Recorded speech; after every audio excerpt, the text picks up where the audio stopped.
Chers frères et sœurs en Christ, bien-aimés dans le Seigneur, amis et connaissances, grande est ma joie de me retrouver en votre présence, comme d'habitude, pour partager un morceau de vie de la parole vivante. Que la grâce, l'amour, la paix et la joie de notre Seigneur Jésus-Christ vous soient immensément renouvelés.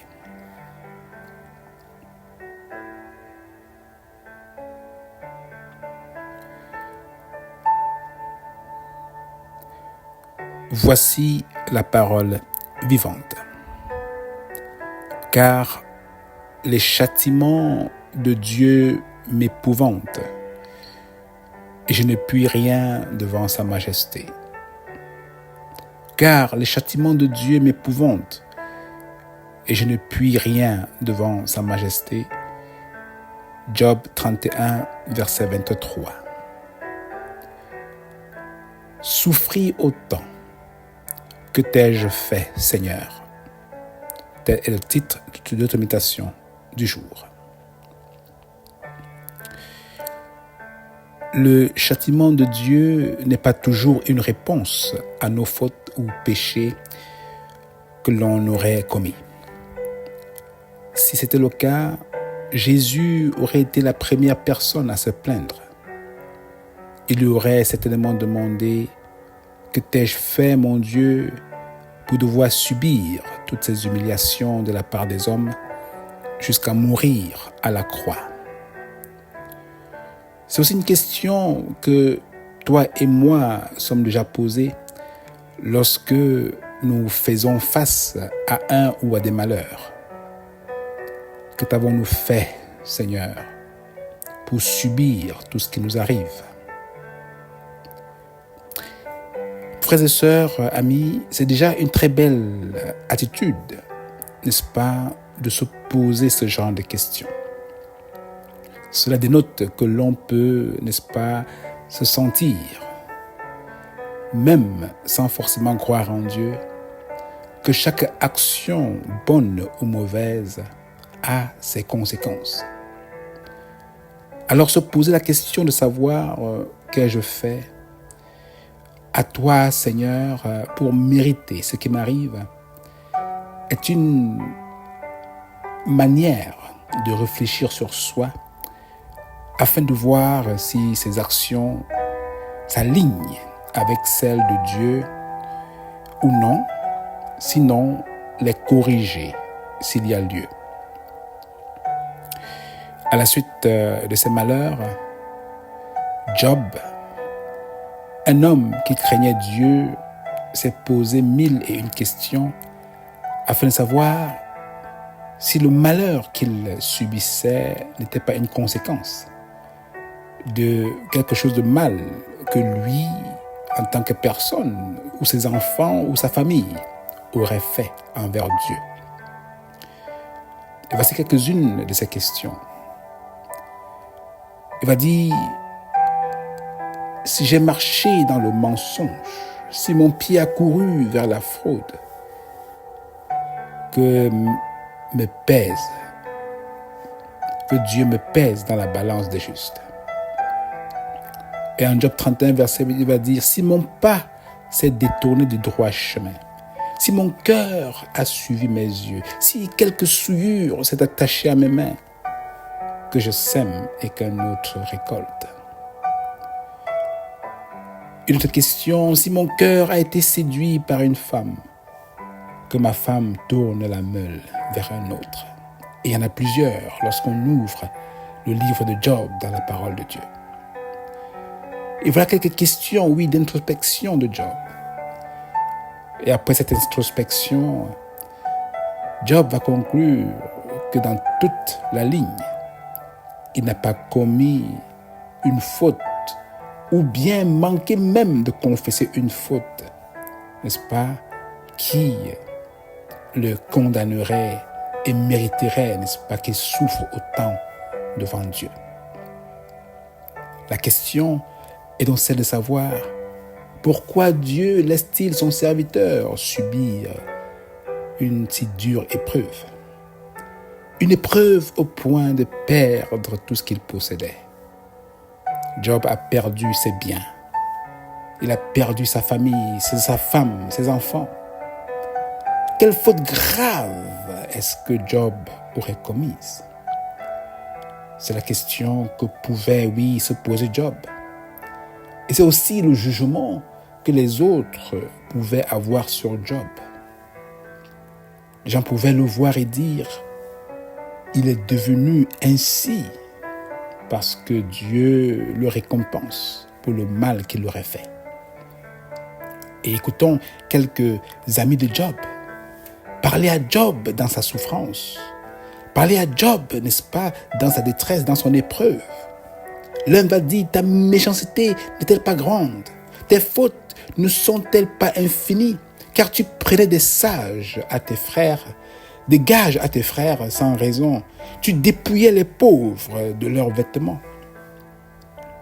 Ou encore, quelqu'un d'autre va dire, sache que Dieu te traite moins sévèrement que ne le mérite ta faute. Job 11, verset 6. Frères et sœurs, ce sont des paroles des amis de Job qui, au lieu d'avoir une certaine compassion dans la souffrance, se sont mis à le juger, à critiquer. Faisons attention de prendre la place de Dieu, de juger rapidement les autres dans leur détresse, ou même nous-mêmes, de nous questionner, savoir si ce n'est pas ce que nous avons fait qui nous donne de mériter cela. Dieu est le seul juge de nos cœurs. Il est un Dieu de justice, certes, c'est-à-dire qui rend à chacun selon ses œuvres.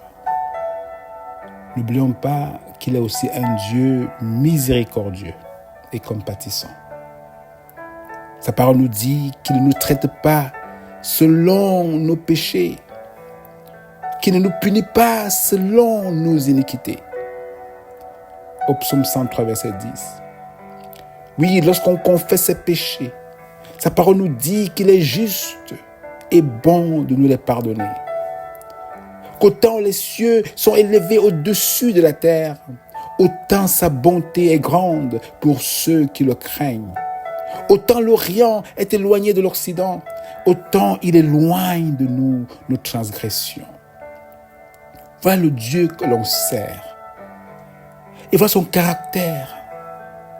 Ce n'est pas un Dieu méchant comme certains pourraient le croire, qui, à une faute, il nous punit, qui, à chaque bout de faute, il n'attendrait pas qu'on se confesse, mais nous punit. Non. Dieu est aussi un Dieu d'amour, un Dieu miséricordieux, dont l'amour est immense pour ceux qui le craignent. Oui, mon frère, ma sœur, si nos cœurs nous reprochent de quelque chose, demandons-lui instantanément pardon et ayons l'assurance qu'il nous a pardonné d'après sa parole. Le reste n'est que l'action du diable pour s'aimer du doute en nous. Malgré tout cela, pourquoi donc Dieu châtierait-il ses enfants même lorsqu'ils n'ont pas péché? Pourquoi les laisser parfois subir tant de souffrances? Oui, mon frère, ma sœur, Dieu n'est pas obligé de nous dire les raisons.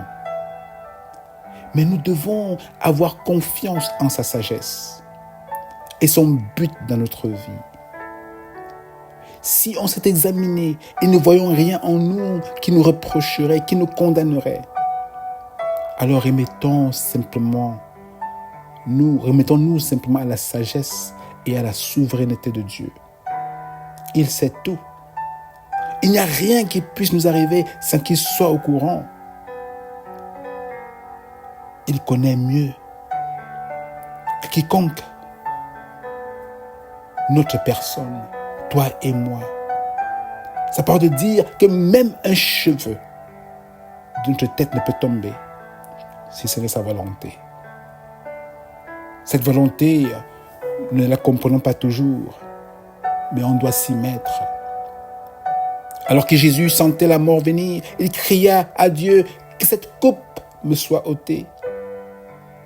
Père, Père, pourquoi m'as-tu abandonné? Mais il conclut à la fin que ta volonté seule soit faite. Et la volonté de Dieu était que Christ meure pour le salut de l'humanité. Sans cette mort, toi et moi ne serions pas chrétiens aujourd'hui. L'apôtre Paul, un grand serviteur de Dieu, portait une écharde qui lui faisait tellement mal au dos. Il supplia Dieu que celle-ci lui soit enlevée. Il tenait de lui dire, ma grâce te suffit, car ma puissance s'accomplit dans la faiblesse. 2 Corinthiens 12, verset 9. L'apôtre Paul n'avait rien fait de mal. Jésus aussi n'avait rien fait de mal pour souffrir autant et mourir pour nous. Mais Dieu a choisi leur malheur pour faire éclater sa gloire. Je te demande aussi, qu'est-ce que tu aurais fait à Dieu? Pourquoi tant de souffrance? Et si Dieu voulait passer un message, mon frère, ma soeur, par ta souffrance? Et s'il voulait sauver un grand nombre par ta souffrance?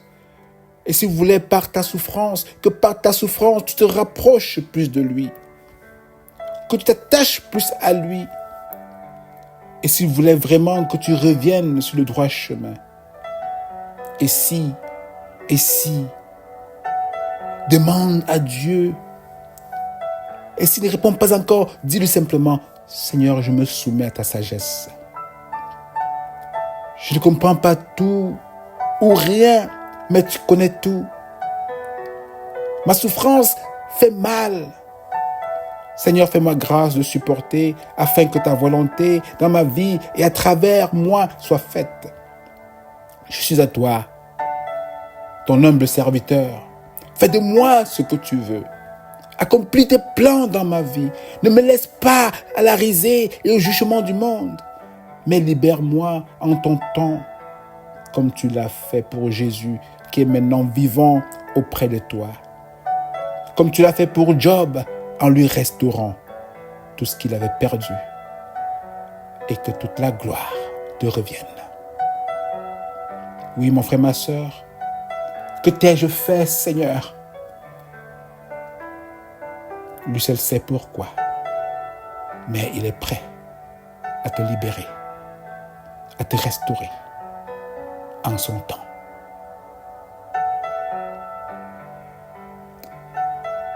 Prions.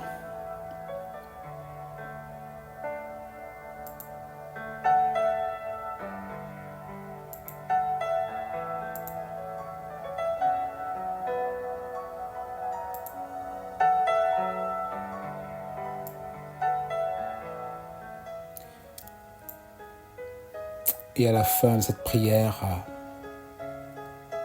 je vous laisse avec un morceau spécial.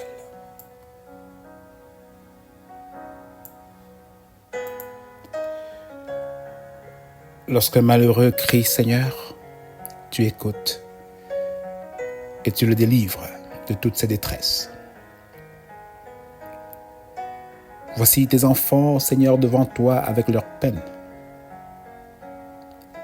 baignant dans leurs larmes jour et nuit, se demandant qu'est-ce qu'ils auraient fait pour souffrir autant. Ô Père, quelle que soit la source de leur souffrance, tu es celui qui peut y mettre fin. C'est dans le pardon de nos péchés et la foi que nous avons en tes promesses de délivrance que nous levons vers toi, Seigneur, chaque coupe de détresse. Et te supplions dans le nom précieux de notre Seigneur Jésus-Christ de les ôter en ton temps. Dans nos vies, dans leur vie, afin que tes enfants, Seigneur, comme Jésus et Job, puissent expérimenter des jours nouveaux, de gloire, de joie, en toi. Oui, à toi le règne, à toi la puissance et à toi la gloire, au siècle des siècles. Amen. Sois béni mon frère, sois béni ma sœur, et passe le mot, afin que d'autres aussi, quel que soit le degré de leur souffrance, puissent se remettre à la sagesse et à la souveraineté de Dieu, sachant qu'il ne les a pas abandonnés, qu'il pense à eux. Je vous laisse dans ses bras d'amour, qui vous protège, qui vous fortifie, et qui vous donne de persévérer avec lui, car des jours meilleurs s'en viennent. Bonne journée et à très bientôt.